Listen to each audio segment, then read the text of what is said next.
यहाँ पर हमको रीट लेवल 2 का फॉर्म फिलअप करना है। उसके लिए अपनी SSO ID पे आ जाना है, यूज़र ID पासवर्ड और ये कैप्चा कोड डालकर इसको लॉगिन जो कि कर लेना है।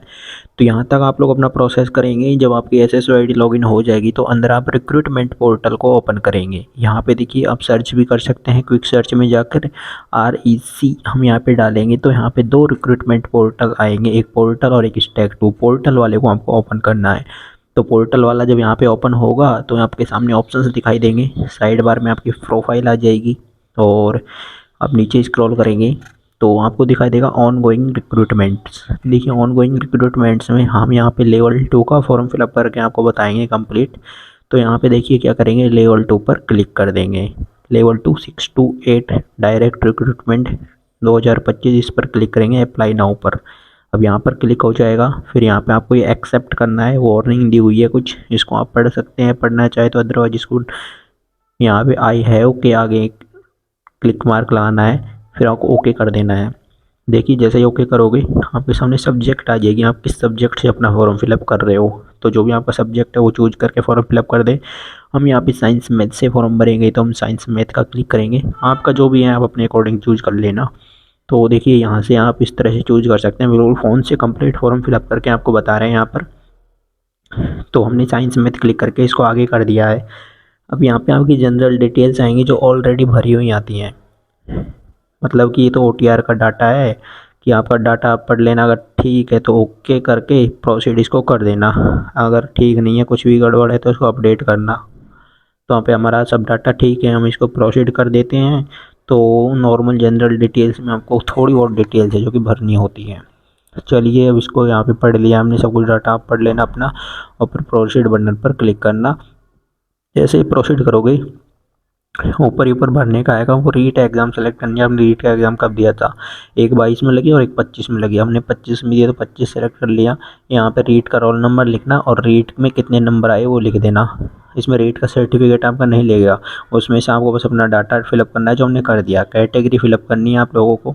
तो ये तो नॉर्मल डाटा जो आपका फिलअप हुआ आएगा। यहाँ पे मोबाइल नंबर, ईमेल आईडी आपको फिलअप करनी है यहाँ पर। फिर यहाँ पे आता है कि आप किस चीज़ के लिए फिलअप कर रहे हैं, TSP नॉन TSP वाला। तो यहाँ पे हम नो करेंगे, हम अनुसूचित क्षेत्र से। यहाँ पे नीचे अब अपना डेट अपना वो आ चुका है आपका एड्रेस, तो एड्रेस फिलअप कर रहेंगे, पूरा एड्रेस फिलअप करना है आपको कम्प्लीटली। तो देखिए ये चीज़ें नॉर्मल है, एड्रेस वगैरह फिलअप करना, तो ये सारी चीज़ें आप फिलअप कर लेना। उसके बाद नेक्स्ट करोगे तो पर्सनल डिटेल आएगी। राष्ट्रीयता में इंडियन कर दिया, गृह राज्य में राजस्थान कर दिया, होम डिस्ट्रिक्ट दौसा कर दिया। और यहाँ पे अदरवाइज इन सब में हमने यहाँ पे नो ही करेंगे। इन सब में क्या आएगा, नो आएगा। भूतपूर्व सैनिक नो और उत्कृष्ट खिलाड़ी नो, इसके जस्ट नीचे जाएंगे, इनमें सब में नो आएगा। तो ये चीज़ें आप लोगों को करनी है यहाँ पे, ये सब नो हो जाएगी। और एज रिलैक्सेशन में हम नोट एप्लीकेबल कर देंगे। अगर आपको एज रिलैक्सेशन चाहिए तो उसके अकॉर्डिंग आप कर लेना। यहाँ पे हम सेलेक्ट दबा के नोट एप्लीकेबल कर देंगे और फिर इसको नेक्स्ट बटन पर क्लिक करेंगे। फिर यहाँ पे आगे क्वालिफ़िकेशन, इस पर टिक मार्क लगाना ऊपर ही ऊपर। उसके बाद में यहाँ पे आपको 10वीं 12वीं ग्रेजुएशन जो भी आपके पास में वो सारी डिटेल्स भर देना। ऊपर ही ऊपर हम क्या करेंगे, इसमें सीनियर सेकेंडरी की भर देंगे, सेकेंडरी लेवल, सेकेंडरी या सीनियर सेकेंडरी। फिर नीचे हमने सीनियर सेकेंडरी की भर दी और हमने यहाँ पे 4 ईयर BSc BEd कर रखा था, हम 4 ईयर BSc BEd की डिटेल भर देंगे। अब आपको अपने अकॉर्डिंग भरनी है कि आपने कौन कौन सी क्वालिफिकेशन आपके पास में है, तो उसके अकॉर्डिंग आपको भरनी है। हमने फर्स्ट बॉक्स में 10वीं के भरेंगे, सेकंड में 12वीं के भरेंगे, उसके बाद में हम BSc BEd की डिटेल भरेंगे। अपने पास में 3 क्वालिफिकेशन है तो हम यहाँ पे तीनों भर देंगे। चलिए ठीक है, सब्जेक्ट ग्रुप भर देना 10वीं के 12वीं के। और जैसे कि 4 ईयर BSc BEd है तो आप इसमें 4 ईयर BSc BEd इंटीग्रेटेड भी लिख सकते हैं, मैथ साइंस वगैरह।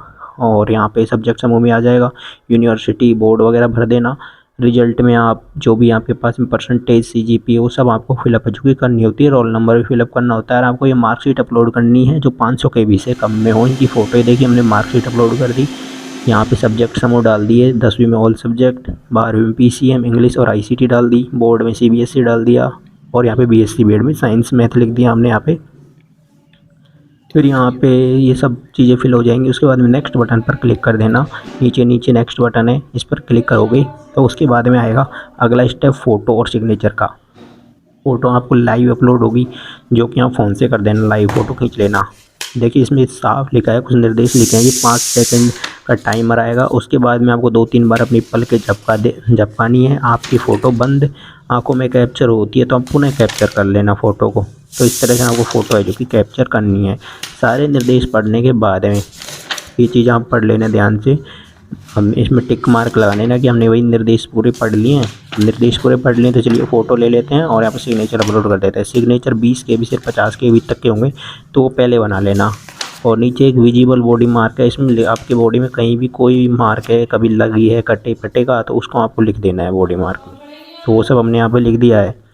फिर उसके बाद में आता है अपने पास में नेक्स्ट कर देंगे। फ़ोटो सिग्नेचर अपलोड हो जाने के बाद में फिर यहाँ पे फाइनल सबमिट का ऑप्शन आ गया, तो फाइनल सबमिट हो जाएगा। कोई भी हमारा तो OTP भी नहीं गया, कुछ भी नहीं गया और डायरेक्ट फाइनल सबमिट भी हो गया। देखिए थोड़ा सा वेट होगा और ये फाइनल सबमिट हो चुका है। और इसका चाहो तो प्रिंट ले लेना और अदरवाइज रहने देना, SSO ID में हमेशा